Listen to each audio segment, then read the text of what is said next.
These Small Hours with Russell Cordell Staker.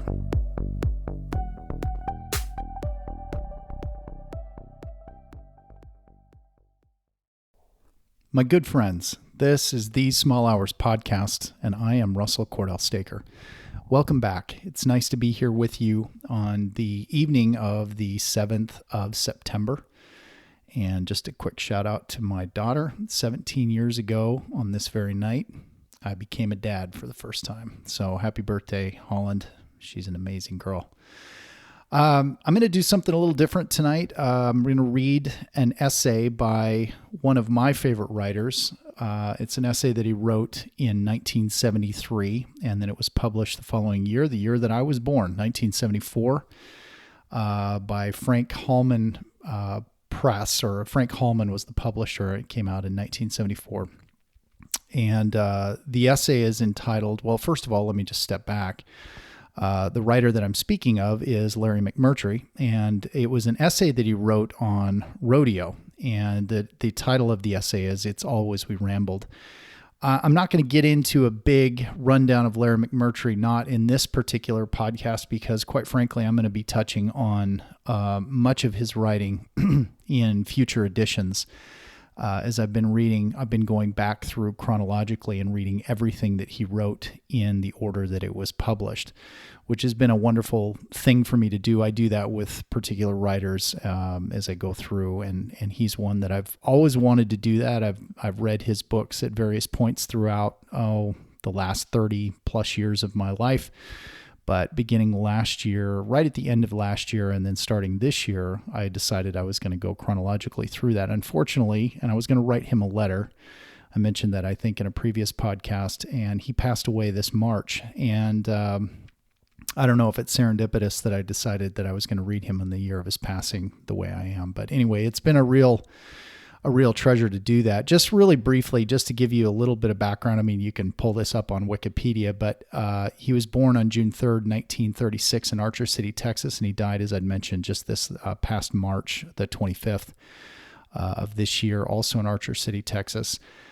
Lived a very good, long life. He was a very prolific writer, known as a novelist, an essayist, and a bookseller and collector, actually, for that fact, and also a screenwriter. And many of his works went on to be great films in Hollywood. So he really had an ability to tell great stories. And he, at one point in an interview, I remember him describing how early on in his life, there weren't a lot of books. He grew up on a ranch outside of Wichita Falls, I believe, but Archer City, of course, that area.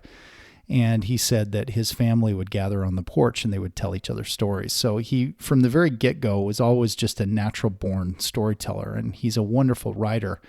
I had heard of him that he was the Chaucer of the American West, and I heard that a long time ago, and that stuck with me, and I really feel that way, and I feel whoever gave that title to him, that was very, very prescient, because he very much is. And what makes Larry McMurtry so special to me and to so many readers is that he takes the mythology out of the Old West, and particularly of contemporary Texas, and that's where he spent his time writing. Obviously, he's a native Texan, but he takes a real hard, discerning look at the environment in which he not only was raised in, but spent his life living and studying.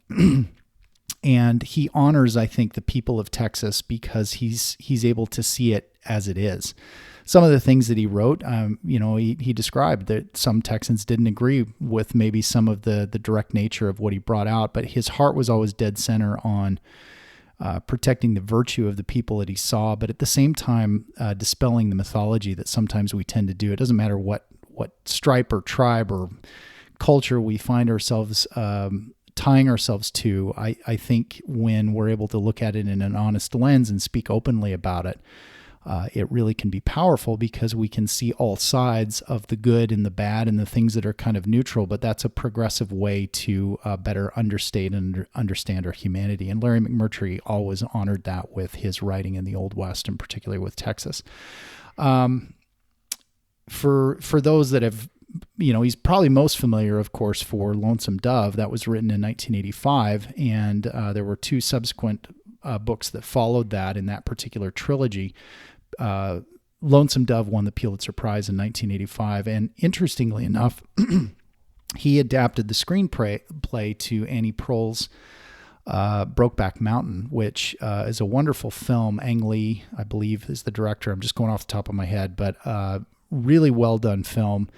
And he, along with Diana Ossana, wrote the screenplay for that, and they won an Academy Award for Best Screenplay in 2005. So, over the course of his writing, he just had a really great ability to craft a story and dialogue and all of that. So that's my intro. Like I said, there are going to be moments where I'm going to reach into a lot of what Larry McMurtry has written because I see a lot of pathways into other writers that I'm reading as well. So the essay tonight that he wrote, which came out in 1974, is entitled "It's Always We Rambled." And it's a relatively short essay, but I'm going to read that, and then I had some thoughts on the tail end of this. And before I read this essay, I forgot to mention, this is the 15th production of the Small Hours podcast, and I've entitled this "The Frontier Individualism and Larry McMurtry." The essay that I read, it's interesting. I've said this before, but my reading has a way of interjecting itself into my life at very thoughtful moments. It's almost like it's like a planned out kind of thing, and it's not. And I come back to the word serendipity. But this particular essay was very timely because, and I'll talk about this briefly after I get done reading the essay. Because my family, my wife and my kids, we drove to Fort Worth, Texas just this past Labor Day weekend and went to the Fort Worth Stockyards. And I'll touch on that after this, but it was really fitting because we went and saw the rodeo. And I have a history when I was a little kid of going to rodeo up in the Mountain West, which I'll also touch on. And so to be observant of the environment that I was in, and then on the drive back, I read this essay in the car while my wife was driving, and laughed out loud. And at the same time, I had some deep introspection about some of the insights that he wrote about way back in 1973, and how timely and present all of that was here in September of 2021, which is, again, it goes back to this ongoing gift of reading and how I've seen that throughout my life as I continue to read. Things have a way of what I take in with my reading. It's like a companion guide to all of the things going on around in life, and vice versa. It's a wonderful thing, and all the more reason why literature is so powerful. So with that, I'm going to go ahead and read. And the book that I've got, it's this little tiny little spare little thing, and you're going to hear me shuffling pages as I turn it. So what's really cool is I checked this out from the Moffett Library in Midwestern State University, Wichita Falls, Texas.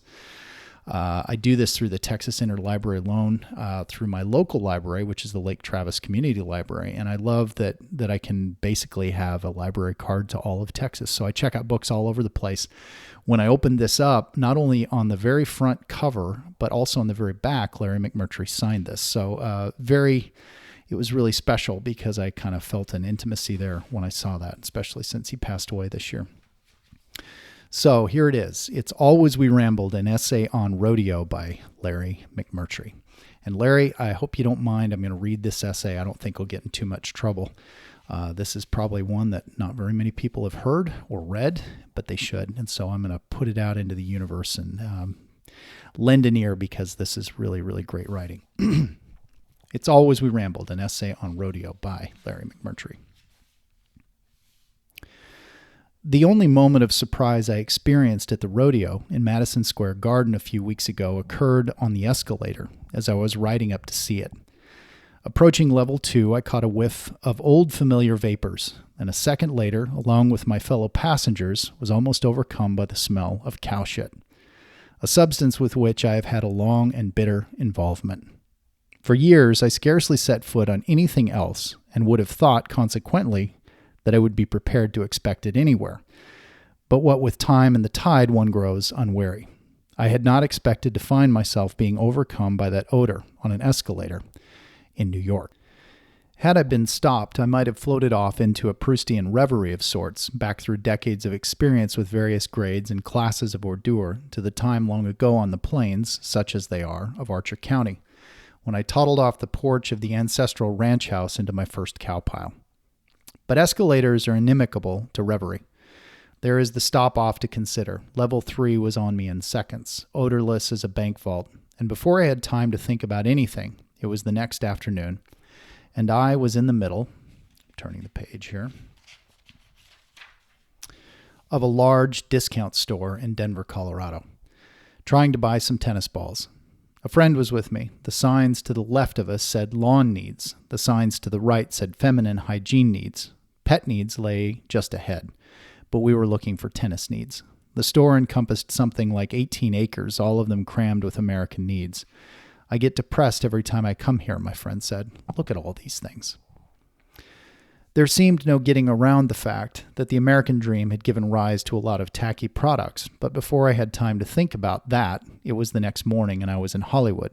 In the course of chatting with a producer, I happened to notice, reminiscent of feminine hygiene needs, that he had on his desk 3 flavored scented douches, the flavors, scents being champagne, orange pico, and strawberry. His secretary happened to notice these too and stared at them with a wild surmise. As I was leaving, I noticed that she seemed to have taken advantage of the fact that she wasn't on an escalator and had fallen into a reverie of her own, wondering perhaps what pleasures life might hold if her fundamental flavor was strawberry. In Texas the following day, I switched from flying to driving, which meant that at least I had time to give some thought to the Madison Square Garden Cowtown Rodeo. In fact, I had more time in which to think than I had rodeo to think about. Rodeo, qua rodeo, the show in the garden was the worst I'd ever seen. The purse was tiny, $17,000 as compared to $50,000 or more at the larger shows in the West, and only a handful of the top touring pros showed up to compete for it. Most of the contestants were from New York, Pennsylvania, Connecticut, or New Jersey. Nice places all, I'm told, but not necessarily the best places to hail from if one wants to be a rodeo hand. The result was a sad little dribble of a show, pathetic in its relation to its own history, and more pathetic still in its constant obsequiousness toward the hostile culture which engulfed it. One might be tempted to ignore such a rodeo completely, but to ignore an event just because it is dull would be to insult the most sophisticated traditions of modern journalism.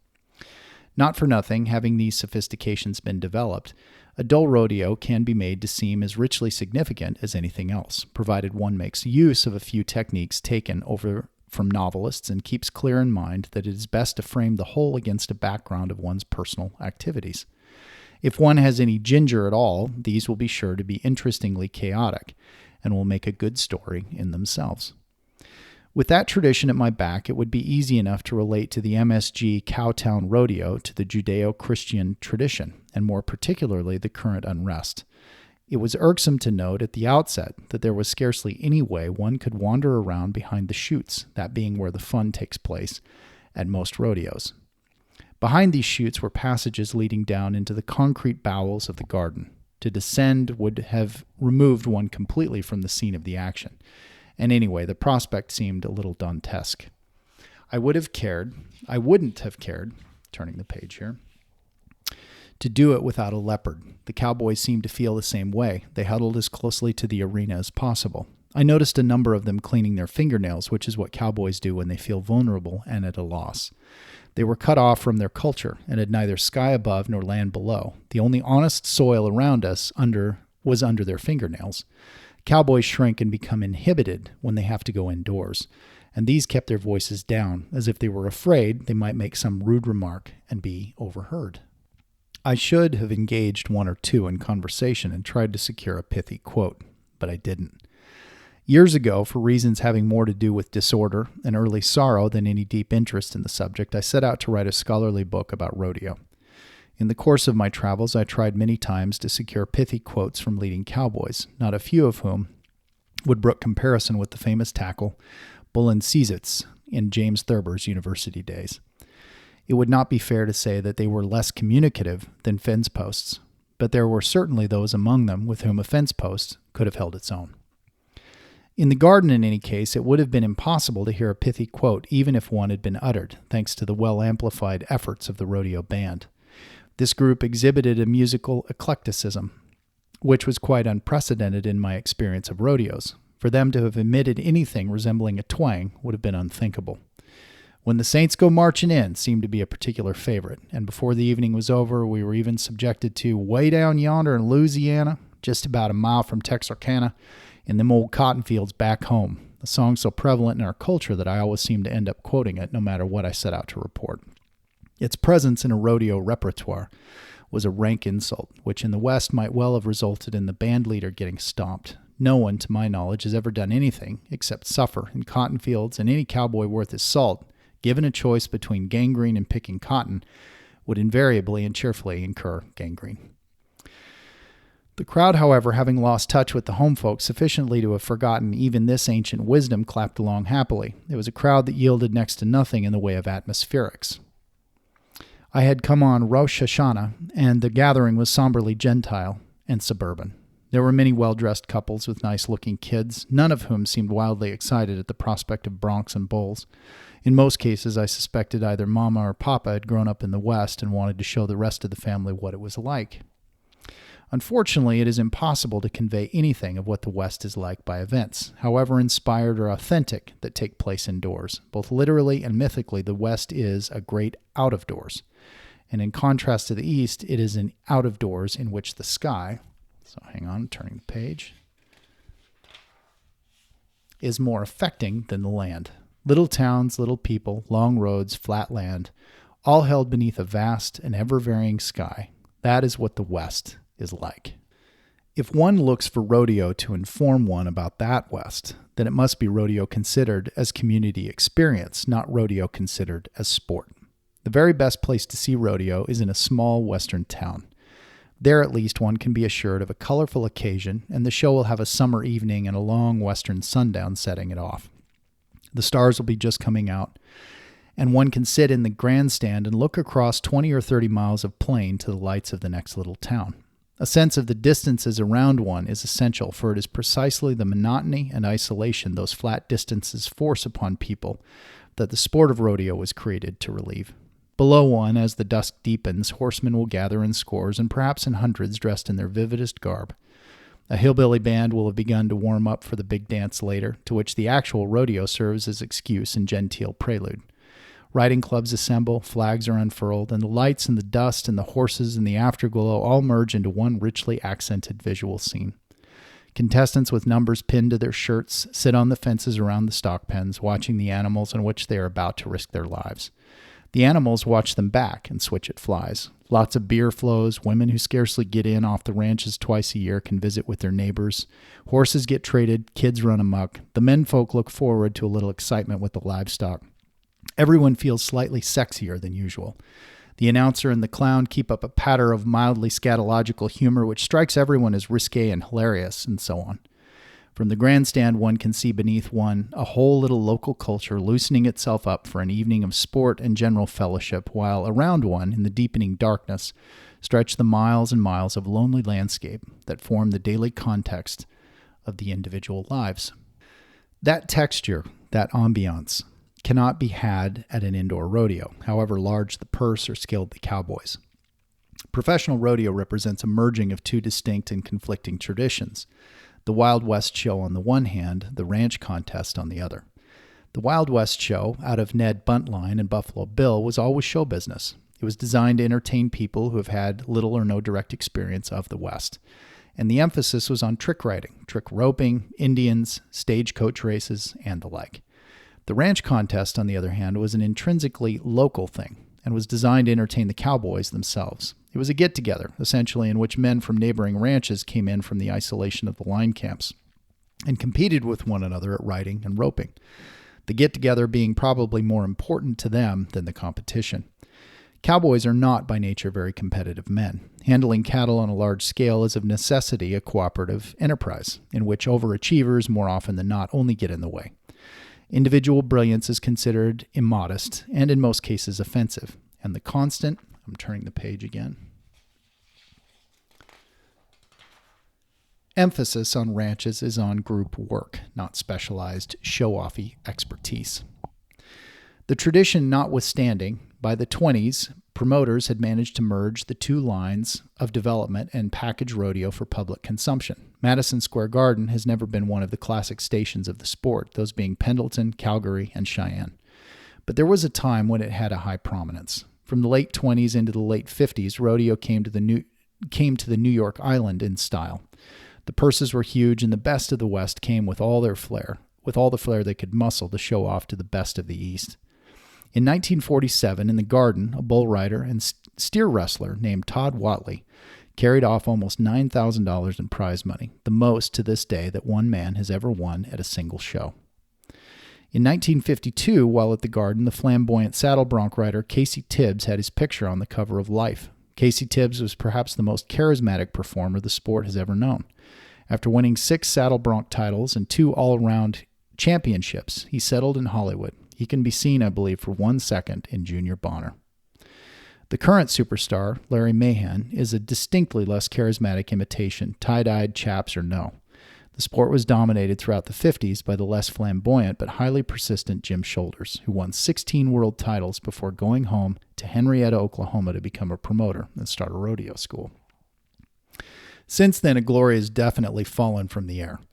Except in the small towns and on a few of the classic stations, show business has had its way with the sport and has done what could be done to make an essentially anachronistic spectacle amenable to people who, perhaps despite themselves, have become imbued with the modern temper. In a sophisticated time with sophisticated media, the very brevity of the events of rodeo work against its popularity as a sport. The rides all last 8 seconds or less, and it shouldn't take more than 15 seconds to rope and tie a calf or dog a steer. It is a competition of a very interrupted sort, made more difficult to appreciate by the fact that it takes place at such a distance from the spectator that whatever fine skills it involves will be largely invisible.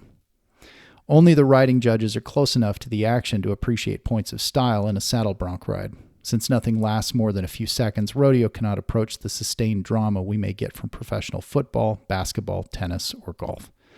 Even the bull ride, in theory at least, the most dangerous and most crowd-pleasing of the events, arouses only the crudest and most gladiatorial emotions, and those not very deeply. One is mildly curious as to whether the man will stay on the bull, or whether the bull will butt him or stomp him if he doesn't.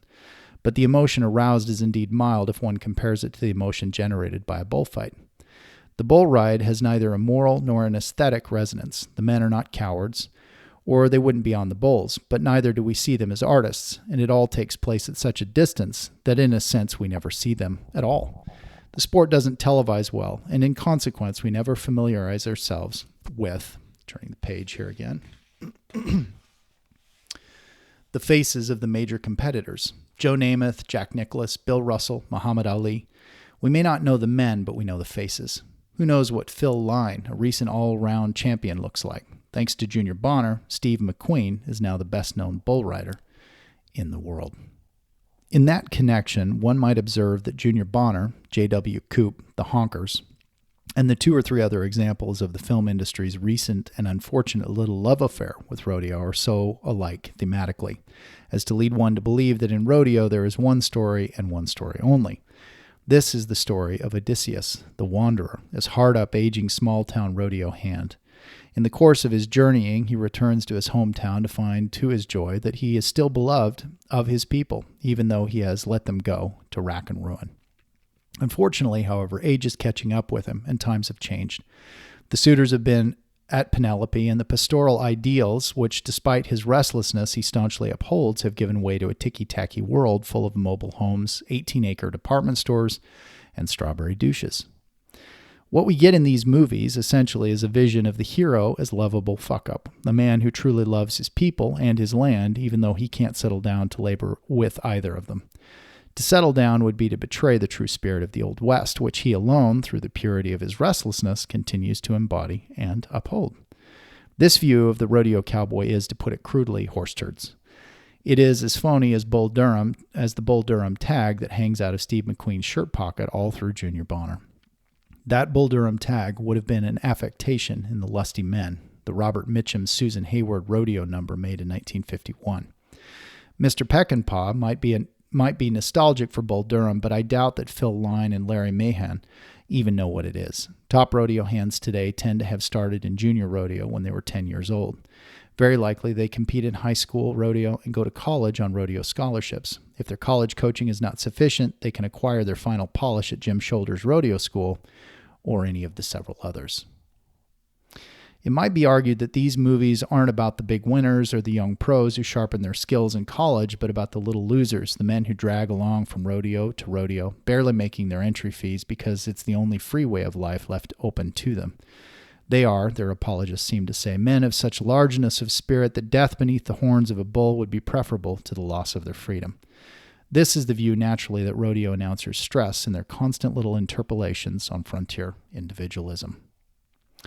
A simpler, contrary view is that held by most cattlemen, which is that rodeo hands are lazy fuck-ups, men, essentially, who fear danger less than they hate work. It is perhaps worth pointing out here in the mythology which movies and books have created for the American West, the drifter has always been glorified at the direct expense of the settler. The drifter figure, turning the page, has come to represent for us all that was romantic and free about the West, the settler, all that is bourgeois, stable, and dull. There were, however, settlers who were men of spirit too, and men not necessarily inferior in their love of freedom to the drifters. The cattleman's not so latent contempt for the rodeo hand is based upon the knowledge that rodeo hands have been content to fiddle while the West burned. The rancher's view is the precise opposite of what one gets from the movies. As they see it, rodeo hands are preeminently the accommodationists, modern men who hold themselves responsible only to the demands of their egos, men who take no care of the land itself and have no respect for the labor or the traditions of the herdsman. They are men, so far as the cattlemen are concerned, who have little patience, no love of work, and essentially crude skills. They are not very useful in intricate cattle work and are seldom willing to stay around and do the dull but necessary chores once the fun of the roundup is over. This view of the rodeo cowboy has no mythic or aesthetic appeal, but it is not without accuracy. Rodeo hands are a sporting breed, which is fine, but they hardly deserve to be glorified as holdouts against a system with which they use and cater to every day. Whether they like to admit it or not, they are in show business, and their work is in the towns, not on the land. They cheerfully charter the system's planes when they can afford it in order to compete in 2 shows at once, and their talk, by and large, is of the show, not of a place or of the problems of the agrarian life. The true holdouts against the system are not the Junior Bonners and J.W. Coops, these lonely are the brave types, but the thousands of embittered small stockmen about the West and Midwest, in whose lives there have been no quick cuts from horse to horse, woman to woman, town to town, or state to state. These are men, for the most part, who have lived in one place, loved the West and its ideals, and increased only in despair, as the oil industry ruined their grass, as the air and water grew foul, as the land taxes rose so high they could not afford to stock their acreage, as their politics became meaningless, their lifestyles scorned and then parodied, their children drawn away to the cities and there subverted. And in these men one finds a love of the old and a hatred of the new so passionate and intense that it makes the beery rebelliousness of rodeo cowboys seem like half-hearted posturing, which is what it usually is. And such men lead lives of moral and physical astringency compared to which the lives of rodeo hands are sybaritic and epicurean. Real cattle people are sad now, with something of the sadness of gorillas. Like gorillas, they may become truculent and make noises to scare interlopers away, but in reality they're a breed in retreat, with a deeply ingrained sense of their own doom. They would be glad just to get out of the way if there was only some place that civilization didn't want, but there is no such place. Only when you see them on the remoteness of ranches far from towns and crowds and hoopla do they show themselves as men of wit and grace, playfulness and occasional nobility. Though sad, it is not altogether to, I'm turning the page, be lamented that so many of them have been kept from prosperity. For if one thing is evident about cowboys, it is that they are men who show their best qualities only under the worst of natural conditions. It is poverty and drought, isolation and toil that bring out their richest humor and strongest loyalty, their deepest feeling for nature and their keenest joy in life. Give them money and creature comforts, and everything that is lean, well-crafted, enduring, and humanly beautiful in them disappears, and they quickly degenerate into mindless and tasteless suburbanized slobs. And compared to the men of the ranches, the rodeo hands are, and have been, the suburbanites of the West. When I set out to do my book on rodeo, I was fresh out of graduate school and flushed with the headiest scholarly ambitions. I was willing to construct a metaphysic and sociology for the sport, and I believe I succeeded in tracing its anthropological origins back to the bull dancers of Crete.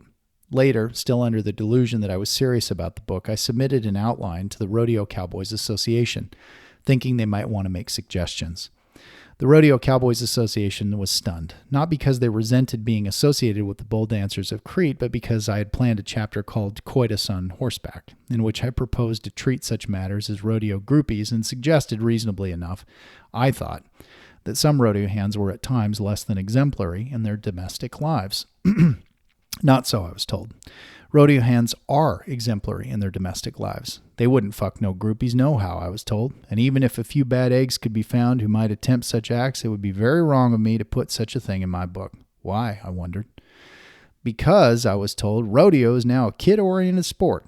The cleaner its image can be kept, the more little kiddies will get to come and see it. This need to consider childish sensibilities and childish attention spans has resulted in the elimination of two of rodeo's most interesting events, single steer roping because it is too brutal, and the cutting horse contest because it is too ballet-like and refined for children to pay attention to.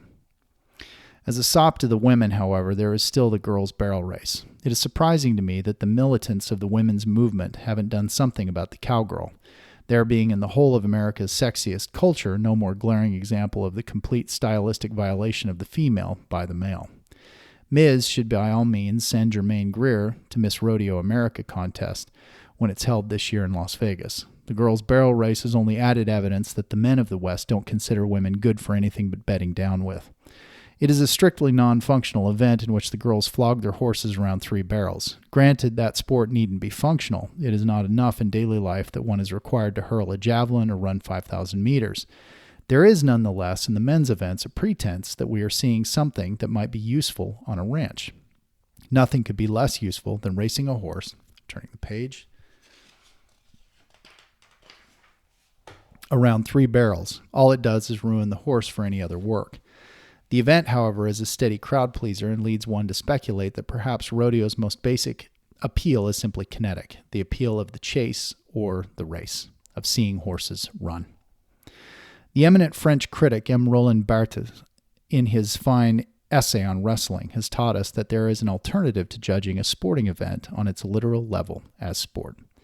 Such things might be also judged as spectacle. If one were to apply that standard and judge the rodeo in the garden for its mythological content, it's interesting and somewhat paradoxical to note that the culminating moment of the evening's performance was a moment from which men had been excluded completely. This was the performance of Miss Judy Lynn, the country singer from Idaho. Miss Lynn came riding in on a snow-white horse, astride an immensely heavy silver-mounted saddle. She wore a yellow suit, liberally sprinkled with sequins. The horse, we were 3 times told, was the one she had trained herself, though what she had trained him to do, other than carry that saddle, was something of a mystery. If that horse had shown up in a cow camp somewhere, someone would have summarily whacked him on the head with an axe, it being a well-known Western fact that cattle are deathly afraid of white horses and will instantly gather themselves and dash over the nearest precipice if exposed to one. The climax of Miss Lynn's performance, as well as of the show, was a rendition of America the Beautiful, into which Miss Lynn appeared to be pouring her whole soul. Men were excluded by the simple expedient of turning off the lights. Miss Lynn sang under one spotlight, while across the arena, under another spotlight, stood a small boy in a cowboy hat holding a small American flag. Super patriotism has always been a part of rodeo. I normally pay it no mind, and was about to skip Miss Lynn singing and go get a hot dog when it occurred to me that here was a new mythological wrinkle. An emblem was being formed in the arena. What we were getting was, in a modest way, a vision of history. Those possibly horny men who were just about to try and ride those demonstrably well-hung bulls were blacked out. Miss Lynn sang America the Beautiful as voluptuously as it is possible to sing it. Metaphorically, I believe she stood for the fruited plain. While she was singing, the little boy in his spotlight carried the American flag across the arena and stood at her side, looking up at her worshipfully. The white horse, for emphasis, came and stood on Miss Lynn's other side, and as she finished the song, she put her arm around the child. With the snow-white horse to help him, emblematically, the little boy with his flag, his cowboy hat, and his boots managed to support the weight of both frontier individualism, the announcer was right there with it, and of American purity, while Miss Lynn in her yellow and her sequins, as amber in the spotlight as many waves of grain, was plenitude, an American Madonna. At once our achievement and our reward. There's the Old West for you, folks. Like the hot dog I eventually ate, it was a sight to gag a buzzard. Turning the page. Most of my driving in Texas this time was done on a lovely dewy morning. Somewhere near Waco, I was forced to stop at one of those strange, inexplicably remote traffic lights that I'm always encountering in Texas miles from anywhere, just when I am enjoying going 100 miles an hour. While I was waiting for the light to change, I noticed two melancholy-looking young men in cowboy hats standing on the shoulder of the road watching steam come out from under the hood of their blue pickup. On the back window of the pickup was a bumper sticker that read, "Goat ropers need love too." I thought it a wonderful sentiment. I've certainly never been much more in need of love than on those occasions in the past when it had been my unhappy fate to rope a goat. Naturally, I offered to help the two young goat ropers whose pickup was burning up, and just as naturally, because I didn't look native, they were suspicious of me. They would really have rather stood there until someone they knew came along, but after a while, the younger of them agreed to accept a lift to the nearest gas station. He was a thin teenager named Don, with something distinctly fatalistic in his melancholy. Also, the incident seemed to have given him hay fever. As he got out of the car, he looked back up the road and shook his head. "Or not never to have tried to go nowhere this morning nohow," he said in parting. It was his only remark, and most of the 30 or 40 cowboys I saw perform in the Garden Rodeo ought to have it engraved in tiny bloodstones on their big silver belt buckles. They looked, to use that most accurate of Western Freudianisms, like good old boys, but most of them ought to have stayed home. One or two got stomped, several got drugged, a number missed calves, a number bucked off, and most of the rest, judging from what I saw, probably wound up having pickup trouble somewhere on the New Jersey Turnpike. And that is the end of Larry McMurtry's It's Always We Rambled, an essay on rodeo.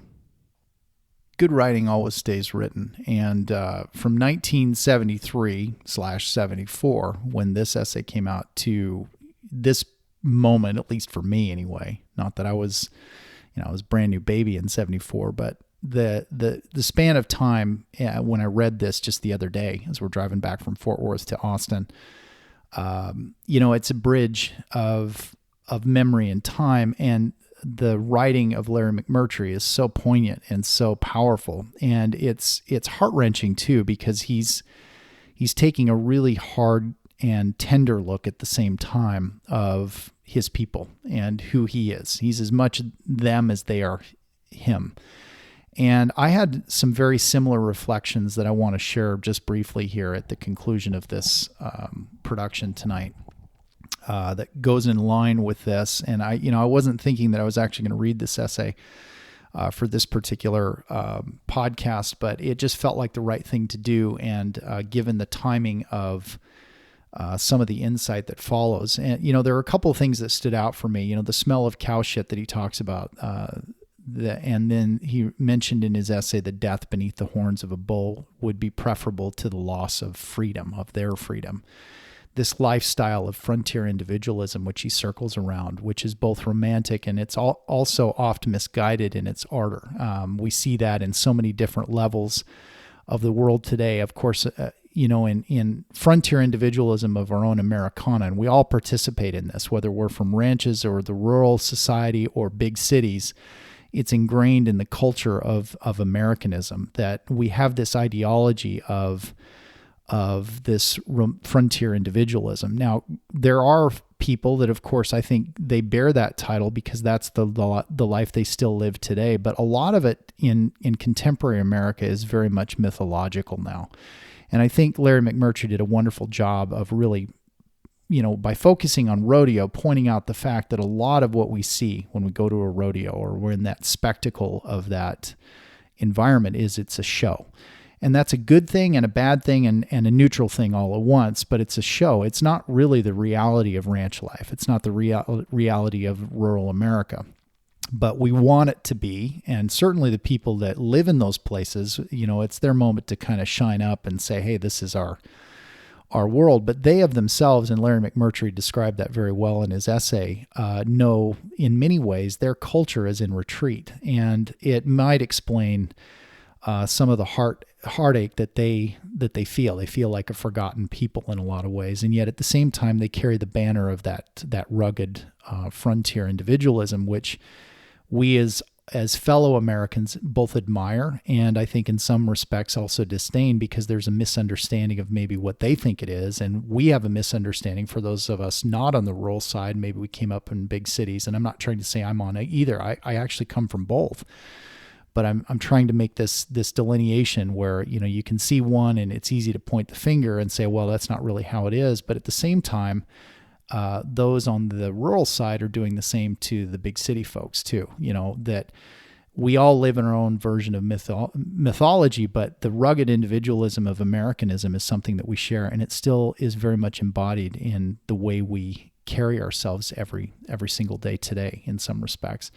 I made a couple of observations, and I'm gonna touch on some things that I just saw. I'm not gonna say what I'm about to say to try to point the finger, but these go in line, and this was very much present with what I was considering as I read this essay on the way back from Fort Worth. So when my family, we were walking down in the into the Fort Worth stockyards, there was a kind of a leathery, rugged, but handsome guy on a big old hog, some kind of Harley. And I'm not a bike guy, but it was a cool bike, and it was loud and big throaty, And on the back of his hog, he had this really big black and red block letter Trump 2024 flag. And it was, furling, and, he throats up his hog and starts rolling down the cobbled street of the Fort Worth stockyards. And just behind me as we're walking down, and by the way, when I looked at the guy, I was like, he was a spectacle in the sense that, I admired his confidence. I also admired his frontier individualism, and I respected his opinion politically, even though I just don't find a lot of value in the idea of who he was, siding with. And I'm going to be very delicate in this, but I respected what he was, his feeling, and the fact that he was very open about it. And immediately to just on the other side of where I was standing, a tall gentleman in a white hat. He was wearing a green button-down shirt, and he had, Wrangler, pants and cowboy boots. And by the way, I was wearing a pink polo shirt and golf shorts, and I'm wearing a gray ball cap, So, I wasn't dressed like the cowboy, but, I got cowboy in me too. But anyway, this guy that was standing behind me and my wife and our kids as we're walking through, he sent out this really shrill whistle to get the attention of this guy on the bike. And the guy heard it, and he turned around and, raised his fist in like this admiration of like collegial kind of like, yeah, we're in this together. And again, the feeling I had was, putting all politics aside, is I just admired the bond these guys had. And I thought, in this moment of euphoric kind of emblematic Americana, I thought, I want to be a part of that. I don't agree with maybe the guy that they're putting on their banner, but, I like the movement. I like the sense of what it is that it feels like if you agreed with that, even though I don't truck with all of that. But this is what I'm getting at is that I think as Americans, we all, to varying degrees, really actually agree with each other more than we disagree. And that was the feeling that came across. And as I was looking at these gentlemen, I didn't have any disdain or any animosity towards either one of them. I didn't agree with their bigger picture of what they were maybe projecting, but at the same time, I admired them. And I thought, what, I see a little bit of myself in both of them, and I want to be a part of that too, even though I don't want to be a part, so it's an interesting thing. And when I thought about it, it made me think later, of course, I hadn't read this essay by McMurtry, but I came back to that because it was this observation of being able to participate in this idea of who we are collectively. just, the Fort Worth Stockyards is a historic district in Fort Worth, and I'd never actually been there before. I didn't realize how big it actually was, but I'm just doing some reading. So I'm walking down the street, and I have to say, this is also kind of timely. I came across the star, or I saw and found Larry McMurtry's Texas Trail of Fame star, which was just along the sidewalk there. And I thought that was really cool. And I got a picture of it, and I'll put it on my little These Small Hours Instagram if you want to look at it. But it was cool to see that picture because, here's a writer, Larry McMurtry on the surface, he really took Texas to task in everything that he wrote, but he did it in a way that he was both encouraging of the state that he grew up in, but at the same time, he challenged the mythology behind this, as he described it, this frontier individualism that was so rampant. And the Fort Worth Stockyards is really it's just showy now. And much like what Larry McMurtry describes in his essay, not that he was talking about Fort Worth in particular, but that area that we were walking through as a family, ever since 1976, it's operated on the same 98 acres that it currently has today. But prior to that, all the way back to 1866, and I did a little reading on this, that was the actual place where former livestock, it was a major livestock market that was operated under various owners there. And particularly from 1907 on, it sold 1 million cattle per year right in that spot where I was walking down and I saw that dude on his hog with his Trump 2024 flag. And I guess maybe in looking in kind of a kaleidoscopic way as I'm thinking about it, I thought, wonder what the people back in 1866, all the way up into early 1907, as they're selling cattle, what their impression of America was in that frontier individualism. And then to fast forward to the moment that I saw it. And I actually think in many ways, there's probably a very strong similarity from all of those times. And what stands out to me is this idea that especially in rural frontier America, it's this idea that, small government, don't get in my way. We're rugged people. We can take it on the chin. We're going to figure this out. We're also creating the food, the bread basket, if you will, for the country. And it's this willful attitude of we take care of our own, which are all quite admirable qualities and wonderful things that make America what it is. And, walking through this cow town as it was, it still has this whispering of its own history, but it's also now the show, which leads to kind of like the experience of, sitting back and, I was like, hey, we're going to go see a rodeo. You get to have a cold beer. You get to experience the rural aspect of, what's so cool about that. I was like, I'm going to go buy a new pair of cowboy boots. I like the idea of, getting all dressed up again. And I like wearing boots. I have a hat. There's a part of me that's very much in line with all of that stuff. It runs deeply in my DNA. And I have a history of that from the Mountain West.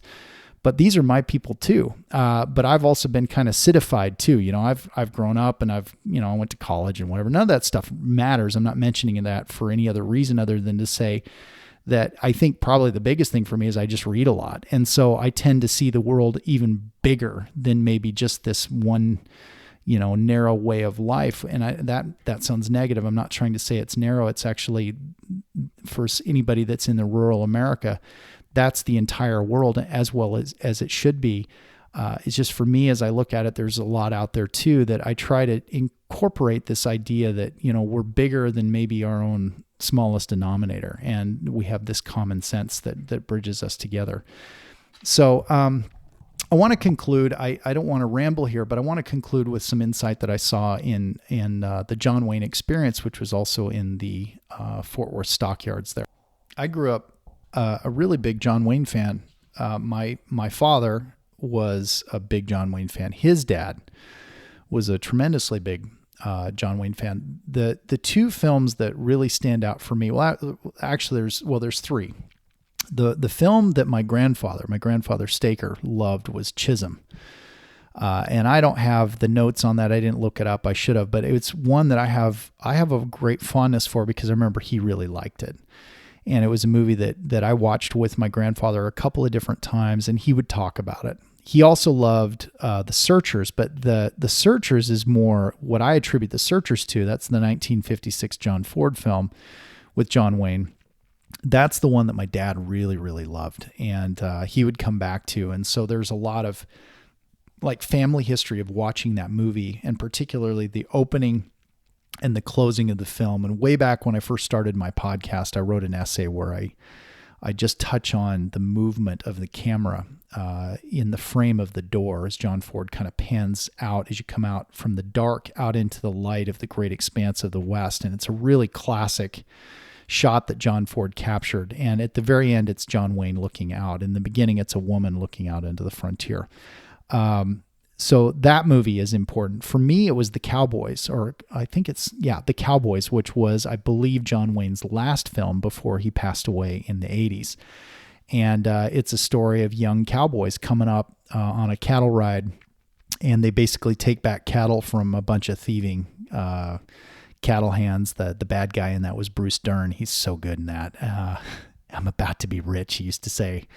And John Wayne in that movie actually dies. And John Wayne never died in any of his films. And so, it's this shocking kind of thing because John Wayne gets shot and he ends up dying. The reason why I bring this up is John Wayne embodied everything that is and was very stereotypical Americana. It was he was America. And I think he still is in a lot of ways. And, taking out whatever he said in the past, of recent late, there's been a lot of people that have lamented John Wayne because of interviews that he gave and certain things. I'm not going to get into that. What I'm going to say is that we're all human beings. And I think at various points in our life, if we really take a hard look at ourselves, we'll realize that at various points we probably have said things that have been hurtful to other people, and primarily because we've been blind to the plight of other people. And I'm not going to interject maybe some of the commentary that John Wayne made later in life or whatever, maybe his beliefs in general. But the bottom line is that he, to his core, was a good man. And I think John Wayne meant what he said in the context of the idealism of what made America and what makes America great. And it's something that we, as all Americans, should consider as we voice how we see America, is the idea, this frontier individualism, I think is a collective, and this is my opinion now, of this idea that we progress together, but we can have a broad view of that rugged independence that says, I can do it. And I can go out and forge the future. And the American dream and the spirit is this idea that the goodness and the will and the energy that I have as a man or as a woman, whoever that person is that's thinking about it, we all share in this broad idealism. And this was all really in my heart as I was walking through this An American Experience, which is this 10,000 square foot museum, if you will, for John Wayne. And it's very intimate. You walk in, there's, they've got anecdotal photographs and stuff all the way from his childhood to his iconic legacy in Hollywood. And he made so many films, more than I have seen. And I was just blown away. And I found a particular photograph of Steve McQueen drinking what looks like Gatorade. It was in the 60s, most likely, when the shot was taken, but he's drinking out of a glass jar and his hands are dirty and he's sweaty and just that rugged, frontier kind of look. He's obviously on the film set of some kind of John Wayne film that he was with.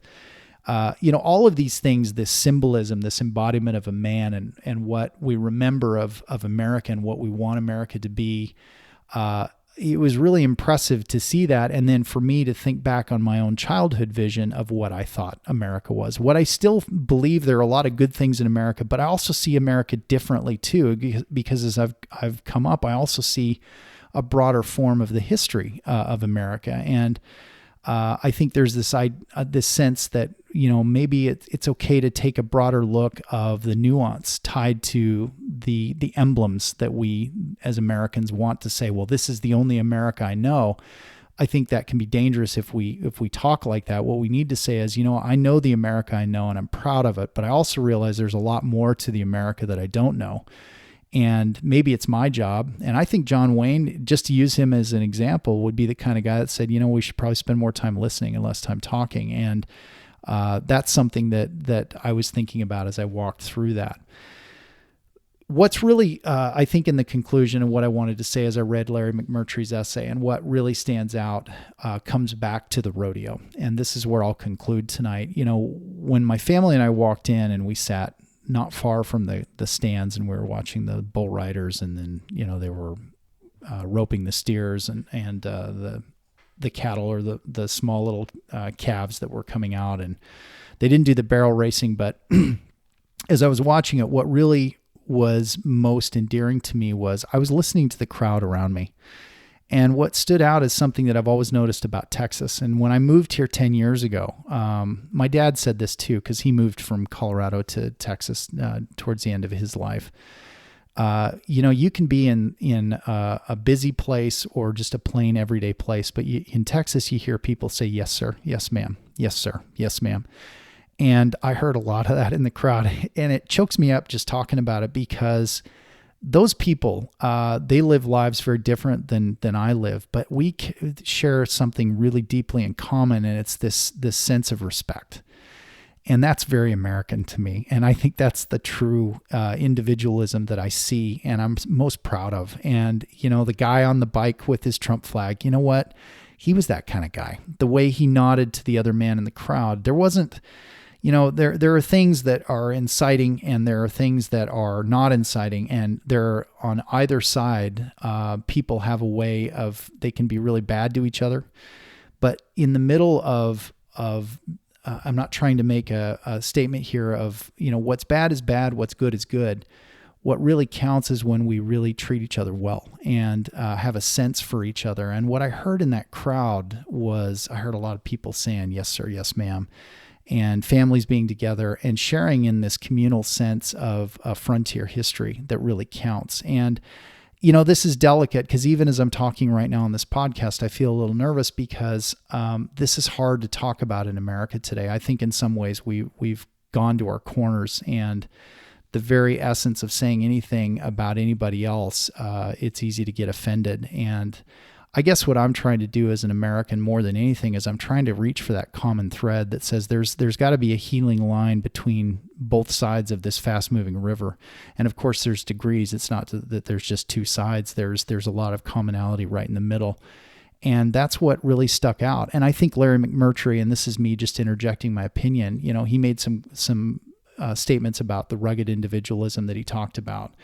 And seeing people for what they were, there is a fading history that is fading in the background, but there are traits there that are still really, really powerful, that demonstrate a fearlessness and a selflessness that we can hold on to. And when I read something really well written, and in this case, what McMurtry wrote, it tugs at my heartstrings. Because not only did I read that after I'd been in Fort Worth and observed some of these things that I saw for myself and thought about these people that I wanted to be a part of too, and admired for how they live and what their lives are, just as I was trying to think about how my life fits into that and vice versa, what I see is this common thread that, is really powerful. And it's something that's quite meaningful. And the underpinning, and this is where I'll end tonight, is just simply that in the written language of our own Americanism, and especially as I read, what I see is that commonality. And I hope that that's something in time we as a country will get back to, is this sense of what really unites us as opposed to what divides us, because there's just so much there that's really great and good. And everybody, every culture, every background has ample room in that frontier individualism that is still there and still alive and still very American. So I hope I've said something helpful. And if I said something that wasn't, or it was confusing, I was trying to speak from my heart as best as I could. But I'm really grateful for what Larry McMurtry wrote in his essay, It's Always We Rambled, because he really offered something that I think is endearing. So I wish you well. Have a really pleasant evening. I have a new essay coming out very shortly, and I have one final thing to say. My first book is officially done. So starting October 1st, I am going to begin the query process. Won't really talk much about the book on this podcast, but I am officially an author now. I'm not just a writer, but I've written a book. And as soon as I get this thing on its way out, and I'm going to give it a good year to see if I can't sell it or at least get some interest in it, I'm already commencing on my next novel. And I'm going to be doing some essays, and the sky's the limit. Just very excited about it, and just really proud of the work that I put into it. We'll see what comes of it, but I've developed the craft of being the kind of writer that I want to be, and the future lies ahead. So with that, I wish you all a pleasant good evening, And remember, just be good to each other. It doesn't matter how you see the world. We have more in common than we have not in common. Thank you for being with me here in these small hours.